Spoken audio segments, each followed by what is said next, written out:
ये इतना अहम बिल है जिसके अंदर मैंने तो अखबार में ही पढ़ा है फ्रैंकली, इतना इंपॉर्टेंट बिल है जिसके अंदर ये कहा जा रहा है कि आप अदालत की, सुप्रीम कोर्ट की जो जुरिस्डिक्शन है और जो पावर्स हैं उनको आप तब्दील करने जा रहे हैं, नंबर वन। और नंबर टू, आप एक राइट ऑफ अपील देने जा रहे हैं। एक दिन में नेशनल असेंबली में, मैं एम श्योर किसी ने पढ़ा ही नहीं, वो एक दिन में ये भेजा गया कमेटी को, एक दिन में ही कमेटी ने उसको हमारे पास भेज दिया, नेशनल असेंबली से अमेंडमेंट भी कर दी। और अब कहा जा रहा है कि सेनेट में आज ये बिल आ जाएगा और ये बिल जो है ये हम नेशनल असेंबली के तो कमेटी में जा सकता है, लेकिन सेनेट की standing committee on law and justice पे ये नहीं जा सकता। वो इधर ही डिबेट हो और इधर ही इसका फैसला किया जाए।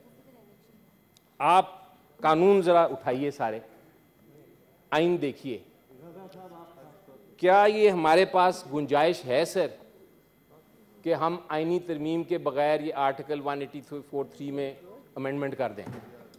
अब ये जो जुरिस्डिक्शन वाले इश्यूज़ हैं, अगर आर्टिकल 184 या किसी भी सुप्रीम कोर्ट के इख्तियार में किसी किस्म की मुदाखलत करनी है कानून के ज़रिए, तो उसका एक ही तरीका है, वो आइन।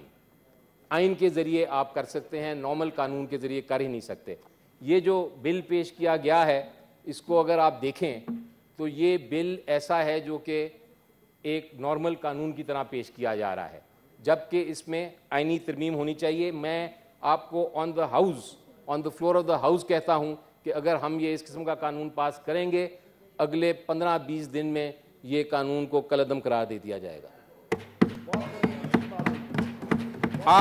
आप ये देखिए सर कि आर्टिकल, हमारा इख्तियार, एक पार्लियामेंट, हमारा काम है कानून और आइन की बात करना और उसके मुताबिक चलना। हम जानबूझ के देखते हुए कोई ऐसा कानून नहीं पास कर सकते जो कि आइन के ख़िलाफ़ हो।